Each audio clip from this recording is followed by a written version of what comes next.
Praise the lord. దేవునికే మహిమ కలిగిన గాక. ప్రభు నందు నా ప్రియాతి ప్రియమైన దేవుని వారులారా, మీరందరూ బాగున్నారు కదూ? దేవుని దయ వల్ల, మీ అందరి ప్రార్థన వల్ల మీ ఆత్మీయ సహోదరుడైన ధన్యారావుని నేను కూడా క్షేమంగా ఉన్నాను. మహాదేవుడును మన ప్రభువును ప్రియ రక్షకుడైన యేసుక్రీస్తుల వారి అతి శ్రేష్టమైన నామములో శుభములు మరియు శాంతి కలుగునుగాక. ఈ దినాన్ని మీ ముందుకు రావడాన్ని బట్టి నేను ఎంతగానో ఆనందిస్తూ ఉన్నాను.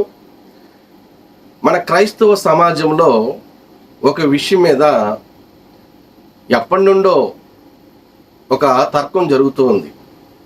అదేమిటి అని మనం ఆలోచన చేసినట్లయితే, మనిషికి జన్మ పాపం ఉంది అని కొంతమంది, జన్మ పాపం లేదు అని కొంతమంది చెప్తూ ఉన్నారన్నమాట.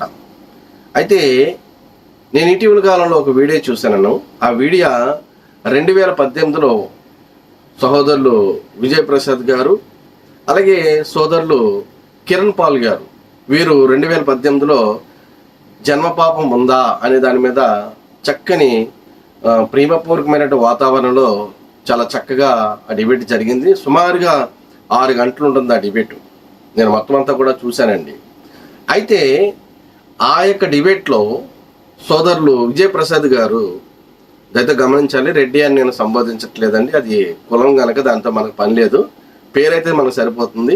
మరి సహోదరులు విజయప్రసాద్ గారు కూడా అర్థం చేసుకుంటారని ప్రేమపూర్వకంగా తెలియజేస్తున్నాను. అయితే ఇక విజయప్రసాద్ గారు, సోదరులు విజయప్రసాద్ గారు ఆ వీడియో క్లిప్పింగ్ చూపించారు, ట్రోల్ చేశారనమాట. నేను ఐదవ కుటుంబంలోంచి వచ్చాను. నేను చిన్నప్పటి నుంచి కూడా ఈ విషయం మీద మా బంధువర్గం కానివ్వండి, లేకపోతే అనేక మంది అన్యులు ఈ మాట అడుగుతున్నారు. ఇదేంటండి, మనిషి జన్మతోటే కూడా పాపం ఏంటి, ఇది చాలా దారుణం కదా అని అడిగినప్పుడు నేను వారికి సరైనటువంటి సమాధానం చెప్పే పరిస్థితి నాకు అప్పట్లో లేదు అని అన్నారు. ఇప్పట్లో వస్తే పోనీ పర్వాలేదండి, అప్పట్లో లేకపోయినా కానీ. అయితే ఈ యొక్క విషయాలు చెప్తూ వారొక వీడియో అక్కడ ట్రోల్ చేశారు, చూపించడం అనేది జరిగింది. అందులో పరిపూర్ణానంద స్వామి వారు మాట్లాడుతూ వారు ఏమంటారంటే, ఆ వీడియో చూద్దాం, ఆ వీడియో చూసిన తర్వాత మాట్లాడదాం. ఆమేన్. ప్రియులారా, జన్మ పాపాన్ని గురించినటువంటి ఈ చర్చకు ఈ విధంగా నాకు ఈ అవకాశాన్ని ఇచ్చిన తండ్రి అయిన దేవునికి హృదయపూర్వకంగా కృతజ్ఞతాస్తుతులు చెల్లించుకుంటున్నాను. ఆయన పనిలో ఒక సాధనంగా ఈరోజు నేను ఇక్కడ నిలువబడ్డాను. సత్యమేదో అసత్యమేదో గుర్తించవలసిన బాధ్యత ప్రజల మీద ఉంది అని మరొకసారి మీ అందరికీ మనవి చేస్తున్నాను. ఇక్కడ గెలిపోవటం లేవని ముందుగానే ప్రకటించడం జరిగింది. Very good. నేను హైందవ కుటుంబంలో నుండి రక్షణలోనికి వచ్చి ఈరోజు క్రైస్తవ్యంలో క్రైస్తవుడిగా కొనసాగుతున్నాను. ఈ సంగతి మీలో చాలామందికి తెలుసు. అయితే ప్రియులరా, జన్మపాపం ఉంది అంటే నా చిన్నప్పటి నుంచి నేను వెళ్ళే సంఘంలో ఈ బోధ నేను వింటూ ఉండేవాడిని, జన్మపాపం ఉంది అనే బోధ. కానీ ఏనాడు కూడా హైందవ సోదరులు, నా స్నేహితులు, నా బంధువులు అయిన హైందవ సోదరులు, పుట్టుకతోనే మనం పాపులు వింటరా, అదేంటిది, అది ఎలా సాధ్యం అని నన్ను ఎదురు ప్రశ్నించేవారు. వాళ్ళకి నాకు సమాధానం చెప్పడానికి నాకు అవకాశం లేకుండా పోయింది చిన్నప్పుడు. ఎందుకంటే నేను చెప్పే రెఫరెన్సెస్, నేను ఏవైతే ఇప్పుడు అపార్థం చేసుకున్నారో, నేను అపార్థం చేసుకున్నానని భావిస్తున్నానో వాటిని నేను వాళ్ళకి చెప్పినప్పుడు వాళ్ళు నన్ను ఎదురు ప్రశ్నలు వేసేవారు. ఆ ప్రశ్నలు ఎలా ఉంటాయో నేటికి చాలామంది వేస్తున్నారు. అన్యజనులకు మనం అవకాశం ఇస్తున్నాం అనేది నా భావన. ఇప్పుడు మీకు ఒక వీడియో చూపిస్తాను. ఒక అన్యజనుడు, ఒక స్వామీజీ ఏం మాట్లాడుతున్నాడో జన్మపాపాన్ని గురించి, అతని ఉద్దేశం, అతని భావన ఎలా ఉందో ఒకసారి మీరు చూడగలిగితే. చిన్నప్పుడు ఇవే మాటలు నేను నా స్నేహితుల దగ్గర విన్నాను, చిన్నప్పుడు ఇవే మాటలు నేను నా బంధువుల నుంచి విన్నాను. కాబట్టి నా పరిశోధనలో ఎవరో ఏదో గుడ్డిగా చెప్పారని నేను నమ్మలేదు. నా పరిశోధనలో, నేను బైబిల్ని చదివిన విధానంలో జన్మపాపం లేదు అనే ఒక నిశ్చిత అభిప్రాయానికి రావడానికి గల కారణం ఏంటనేది ఈరోజు మీకు నేను వివరిస్తాను. అది మీరు తెలుసుకుంటారు ఖచ్చితంగా. ఎందుకంటే సాయంత్రం వరకు మనకి విస్తృతంగా సమయం ఉంది. ఈ అరగంటలోనే మనకు సమయం అయిపోవట్లేదు, రైట్? ఇప్పుడు ఒకసారి ఆ వీడియో చూడండి. మీరు ఫాస్ట్గా ఉండాలి నాన్న.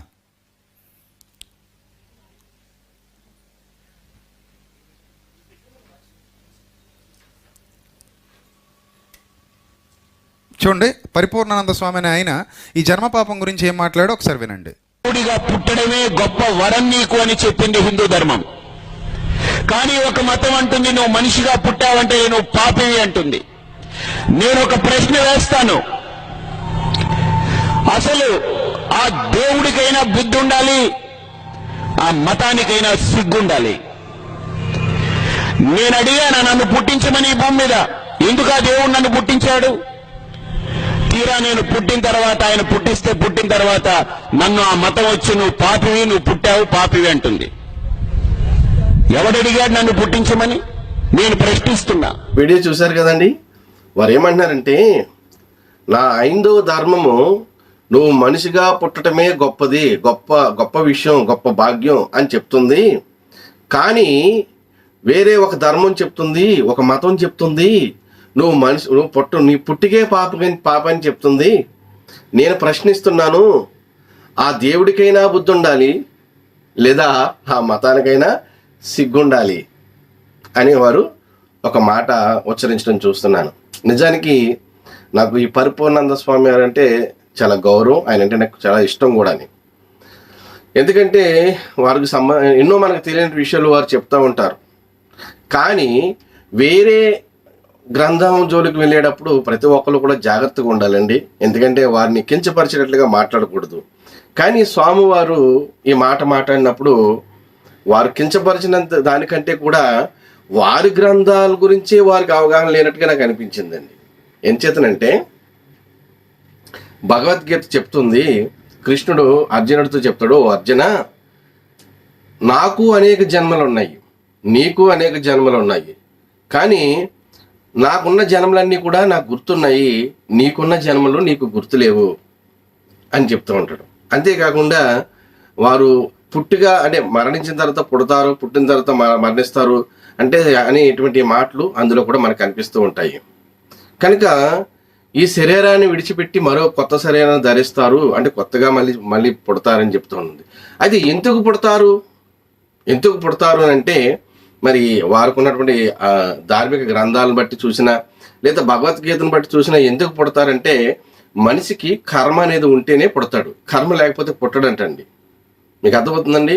కర్మ లేనప్పుడు డైరెక్ట్గా మనిషి ఏమవుతాడంటే మోక్షానికి వెళ్ళిపోతాడంట, అంటే భగవంతునిలో లీలమైపోతాడు, ఇంకా పుట్టే అవసరం ఉండదు. అంచేతని మరి భగవద్గీతలో 3 యోగాలు అంటే భక్తుడు భగవంతుని చేరుకోవడానికి 3 యోగాలు చెప్పారు. ఒకటి కర్మయోగము, 2 జ్ఞానయోగము, 3వది భక్తి యోగము. మీకు అర్థమవుతుందండి? ఒకటి ఏంటండి కర్మయోగము, 2వది బ్రహ్మయోగం అనొచ్చు, జ్ఞానయోగం అనొచ్చు, బ్రహ్మయోగము లేదు 3వది భక్తి యోగము. ఈ 3 యోగాలు చెప్పి ఈ 3 నువ్వు నీకు ఏది నచ్చితే దాన్ని ఫాలో అయిపో అని అడిగాడు. అర్జునుడు అడిగాడు, ఈ 3 ఏది శ్రేష్టం అంటే 3 శ్రేష్టమైనవే, కాకపోతే ఇందులో నువ్వు ఏదైతే నీకు అనుకూలంగా ఉంటుందో, నువ్వు ఏదైతే నువ్వు పాటించదలుచుకుంటావో నువ్వు వాటిని అనుసరించి నువ్వు ఫాలో అయిపో అని చెప్పారు.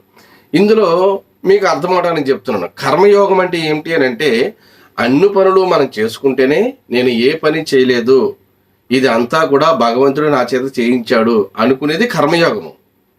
జ్ఞానయోగం అంటే ఏమిటనంటే, అన్ని పనులు వదిలేసి మరి హిమాలయ ప్రాంతాలు అటువంటి చోట్లకి వెళ్ళిపోయి యోగా చేసుకుంటారు కదండి, తపస్సు చేసుకుంటారు. తపస్సు వేరు, యోగా వేరు అనుకోని డిఫరెన్స్ ఉంది. కనుక ఇంకా ఏ పనులు చేయకుండా భగవంతుని కోసం ధ్యానం చేసుకుంటూ ఉండిపోతారు. ఇది జ్ఞానయోగము. 3వది ఏంటంటే భక్తి యోగము. భక్తి యోగం అంటే అలా పూజలు పునస్కారాలు చేసుకుంటూ వెళ్ళిపోతే ఏదో ఒక రోజున నీకు మోక్షం లభిస్తుంది అనేటువంటిది 3 యోగాల గురించి చేస్తూ, మళ్ళీ ఇందులో శ్రేష్టమైనది ఏదైనా అర్జునుడు అడిగితే ఇందులో శ్రేష్టమైనది 3 శ్రేష్టమనియే, నువ్వు ఏదో అనుసరించగలదో దాన్ని నువ్వు అనుసరించని చెప్పడం జరిగింది. అయితే విషయం ఏంటంటే, హైందవ ధర్మాలు హైందవ గ్రంథాల ప్రకారము లేదా భగవద్గీత ప్రకారం కూడా మనిషి పుట్టాలి అంటే కర్మ ఉండాలి, కర్మ లేకపోతే పుట్టుక లేదండి. ఇది ప్రారంభ మనిషి గురించి చెప్పబడతలేదు, తర్వాత అండి, అంటే మొదటి పుట్టుక గురించి చెప్పబడతలేదు. కానీ మన బైబిల్ ఏం చెప్తుంది, మనం నమ్ముతున్న బైబిల్ ఏం చెప్తుందంటే, మొట్టమొదట ఆదాముని తర్వాత అవ్వని పుట్టించినట్టు స్పష్టంగా బైబిల్లో రాయబడింది. మరి ఆదాముని అవ్వని పుట్టించిన తర్వాత వాళ్ళు ఎలా ఉన్నారు? యథార్థపరులుగా ఉన్నారండి. వాళ్ళు యథార్థపరులుగానే ఉన్నారు. ఏమండి? వాళ్ళకి ఒకే మనసు కలిగి ఉంది. ఏం మనసు? దైవికమైన మనసు, ఆత్మీయ మనసు. భౌతికమైన మనసు లేదు, శరీర సంబంధి మనసు లేదు వారికి. కనుక ఒకే మనసు కలిగి ఉన్నారు వాళ్ళు. కానీ వాళ్ళ దగ్గరికి ఈ యొక్క సైతాను వెళ్ళి పండు ఏదైతే తినకూడదని చెప్పారో ఆ పండు తింటే మీరు దేవదూతల వలె ఉంటారు, మీ కళ్ళు మీ మనోనేత్రాలు తెరవబడతాయి అని మోసం చేసినప్పుడు, మోసపూరితమైన మాటలు చెప్పినప్పుడు వారు ఏం చేశారు? ఆ పండు అవ్వమ్మ గారు తిన్నారు, మళ్ళీ ఆ పండు అట్టుకెళ్ళి ఆదాము గారికి ఇచ్చారు. అప్పుడు వాళ్ళకి ఏమైంది అంటే వారు మనోనేత్రాలు నిజంగానే తెరవబట్టి వారు దిగంబరులుగా ఉన్నారని వారికి అర్థమైంది. పరిగెత్తుకుని వెళ్ళి కచ్చడాలు కట్టుకున్నారు, దేవుడు వచ్చే టైంకి దోకున్నారు. అంటే అప్పటి వరకు దోకోవడం తెలీదు, అప్పటి వరకు వారికి దిగంబరత్వం తెలీదు.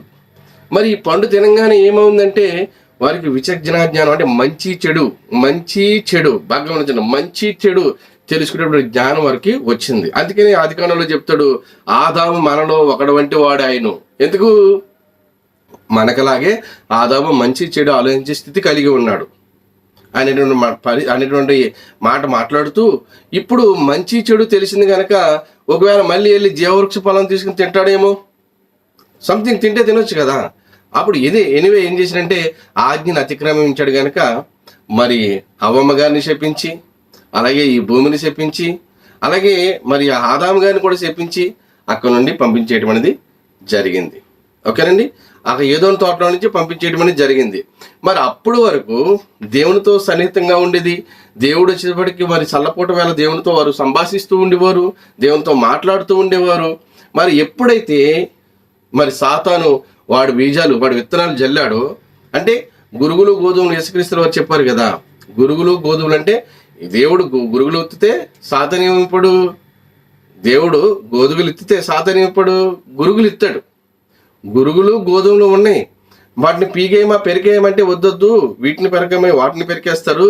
కోతకాలం వచ్చినప్పుడు పంట వస్తుంది కదా, అప్పుడు గురుగులేవో గోధుగులేవో తెలిస్తే కనుక అప్పుడు వాటిని తొలగించవచ్చు అని చెప్పడం జరుగుతుంది. యేసుక్రీస్తులో ఈ మాటలు చెప్తారు. అలాగే ఇప్పుడు ఆదాములోనికి ఏమొచ్చింది అంటే హృదయంలోనికి అప్పటి వరకు ఒకే మనసు ఉంది, ఇప్పుడు ఏమొచ్చింది? 2 మనసులు వచ్చినాయి. శరీర సంబంధమైన మనసు కూడా వచ్చింది. ఆదాములోనికి నేత్రాశ, శరీరాశ, జీవపు డంబం ఎవరి మూలంగా కలిగని చెప్తుంది బైబిలు. చూడండి, ఆ రిఫరెన్స్ 1 యోహాను 2వ అధ్యాయము 16వ వచనం. లోకంలో ఉన్నదంతయు అనగా శరీరాశయు, నేత్రాశయు, జీవపు డంబమును తండ్రి వల్ల పుట్టినవి కావు, అవి లోక సంబంధమైనవే. ఏమండి, నేత్రాశ, శరీరాశ, జీవపు డంబం ఎవరి మూలంగా పుట్టాయంటే దేవుడు మూలంగా వచ్చాయా? లేదు, దేవుడి మూలంగా రాలేదు. మరి ఎవరి మూలంగా వచ్చాయి అంటే అవి లోక సంబంధమైనవి. అంటే ఏంటి? లోకం ఇప్పుడు ఎవరి స్వాధీనంలో ఉంది? సాతాను గడి స్వాధీనంలో ఉంది. కనుక ఈ స్వభావం అంతా కూడా శరీర స్వభావం అంతా కూడా ఎవరి ద్వారా వచ్చింది? మనకి సాతాను ద్వారా వచ్చిందని చాలా స్పష్టంగా అర్థమైపోతుంది. కనుక మనిషికి ఇప్పుడు 2 ఆలోచించగలడు, మంచి ఆలోచించుకోగలడు, చెడు కూడా ఆలోచించుకోలేడు. 2 కూడా మనిషికి యొక్క హృదయంలో ఉన్నాయి.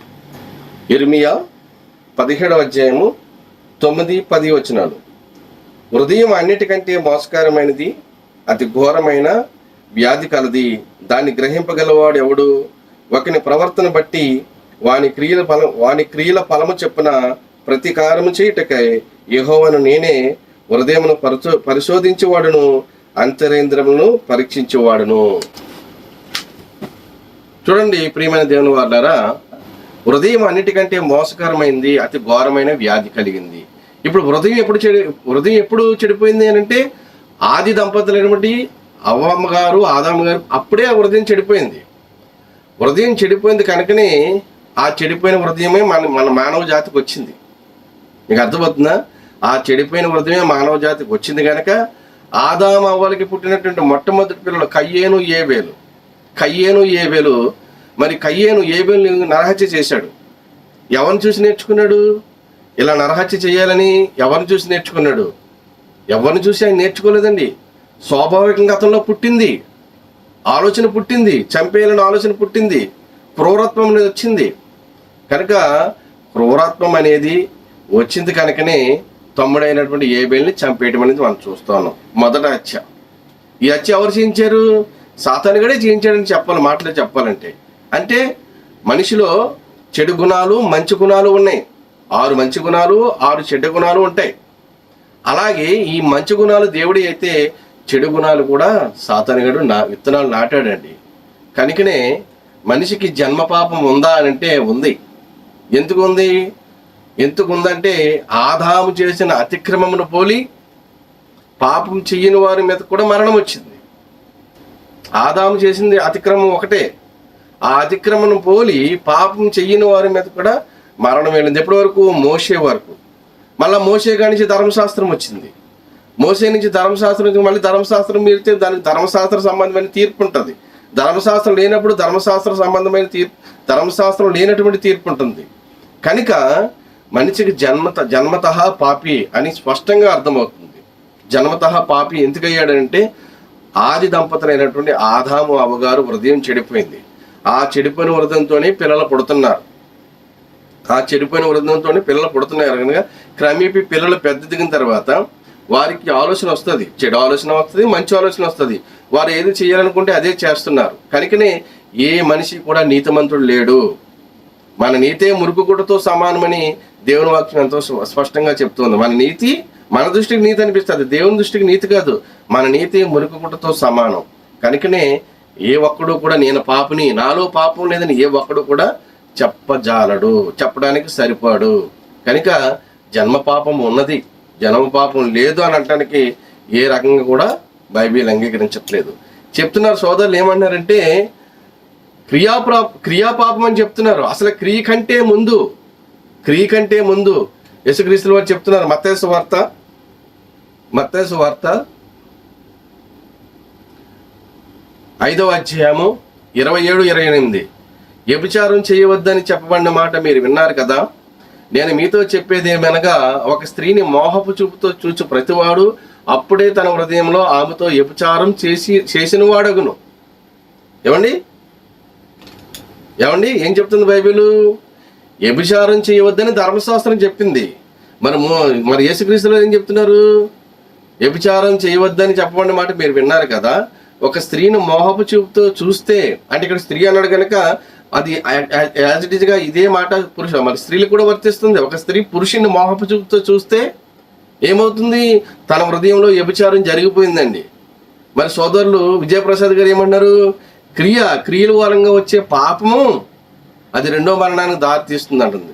అసలు ఇక్కడ ఏం చెప్తుంది బైబిల్? ఏం చెప్తుంది? క్రియ జరగకముందే పాపం హృదయంలో జరిగిపోయింది అని చెప్తుంది. మీకు అర్థమవుతుందండి? కనుక హృదయం చెడిపోయింది, హృదయం పాడైపోయింది. హృదయ శుద్ధి గల వారు ధన్యులు, వారు దేవుని చూసేద్దరని చెప్తున్నారు. హృదయం శుద్ధి చేసుకోవాలి. అది హృదయం శుద్ధి అవ్వాలంటే దానికి ఒక్కటే మార్గం చెప్పారు. దానికి ఏంటంటే మొదట మనిషి చనిపోవాలి, ఒకడు కొత్తగా జన్మించాలి. కొత్తగా ఎందుకు జన్మించాలంటే మొదట పుట్టిక మంచిది కాదు. మీకు అర్థమవుతుందా ప్రియమైన దేవుని వాళ్ళారా? మొదట పుట్టికే మంచిది అయితే, మొదట పుట్టికే పాపం లేనిదైతే మళ్ళీ చచ్చిపోవటం ఎందుకు? క్రీస్తులో మరలా జన్మించడం ఎందుకు? ఎందుకంటే మొదట పుట్టిక నువ్వు పాపం ఉంది, మొదట పుట్టుకలో పాపం ఉంది. మొదట పుట్టుకలో పాపం ఉంది కనుకనే నువ్వేం చేయాలంటే ఇప్పుడు ఆదాములో పుట్టినట్టు నువ్వు చనిపోవాలి, మళ్ళీ క్రీస్తులో నూతనంగా జన్మించాలి. కనుక నువ్వు నూతనంగా ఎప్పుడైతే జన్మిస్తావో అప్పుడు నువ్వు దేవుని కుమారుడిగా, అలాగే నువ్వు పరిశుద్ధుడిగా, నీతిమంతుడిగా తీర్చబడుతూ ఉన్నావు.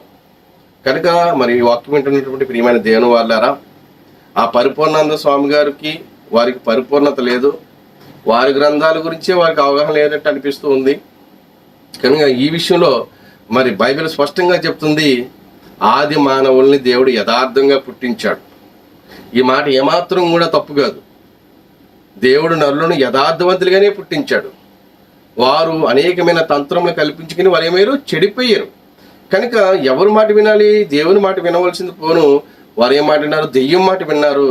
దెయ్యం మాట విన్నారు కనుక వారి హృదయాన్ని వారు కైవసం చేసుకున్నాడు సాతానుగాడు.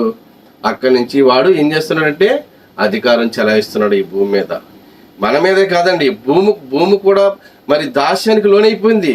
గర్భవేదనతో మూలుగుతుంది, అది స్వేచ్ఛగా లేదు. అది కూడా దేవుని పిల్లలను పొందబో ఆ మహిమగా ఆ యొక్క స్వతంత్రంలోనికి తాను కూడా ప్రవేశించాలని ఈ భూమి కూడా నిరీక్షణ కలిగి ఉంది. ఎప్పుడు ఈ పీడ వదిలిపోద్దని భూమి కూడా ఎదురు చూస్తూ ఉంది. మనుషులే కాదండి, ఈ సృష్టి అంతా కూడా మరి దేవుని పిల్లలు పొందబో ఆ మహిమ గల ఆ స్వతంత్రాన్ని పొందడానికి ఇప్పుడున్న సృష్టి కూడా ఎదురు చూస్తూ ఉంది. రోమపత్రికలో ఈ మాట కూడా రాయబడింది. కనుక మనుషులే జన్మతః పాపులు కాదండి, ఈ సృష్టి కూడా పాపంతో నిండిపోయింది. కనుకనే ఈ లోకాధికారి నేనే అంటున్నాడు. ఎవరు? యేసుప్రభువుతోటి. ఈ లోకానికి నేనే అధికారిని, నాకు సర్వ హక్కులు కలిగి ఉన్నాయి, కనుక నా కాళ్ళకు మొక్కు, నేను ఇదంతా నీకు ఇచ్చేస్తానని చెప్తున్నాడు. అప్పుడు చెప్తాడు ఈయన, మనిషి నీ దేవుడైన యెహోవాను తప్ప ఎవరిని పూజించకూడదని నీకు తెలియదా అని యేసుక్రీస్తుల వారి వాక్యంతో సాతానుతో మాట్లాడుతూ వచ్చారు. కనుక వాక్యం ఏంటన్న ప్రియమైన దేవుని వాళ్ళారా, మనిషికి జన్మ పాపం ఉంది, అలాగే కర్మ పాపము ఉంది. అంటే జన్మతః తన హృదయము పాపంతోనే పుడుతున్నాడు. ఎందుకంటే పాప స్వభావంతోనే పుడుతున్నాడు కనుక ఖచ్చితంగా పాపం చేసి తీరుతాడు. ఏ ఒక్కడు కూడా నాలో పాపం లేదని ఏ ఒక్కడు చెప్పజాలడు. అలా చెప్పగలిగే ఏకైక వ్యక్తి ఎవరైనా ఉన్నారంటే మన ప్రభు అయిన యేసుక్రీస్తుల వారే. దేవునికి మహిమ కలిగిన గాక.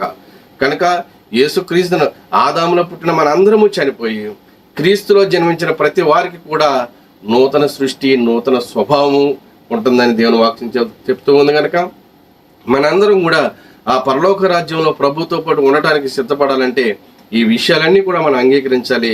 మరి క్రీస్తులో మనం కొత్తగా జన్మించాలి. అప్పుడే దేవుని రాజ్యంలోనికి హక్కుదారులుగా మనం ఉంటామని వాక్యం చదివిస్తుంది. ఈ కొద్ది మాటలు దేవుడు దీవించి ఆశీర్వదించి అభివృద్ధి పరిచిన గాక. ఆమేన్. God bless you, all of you.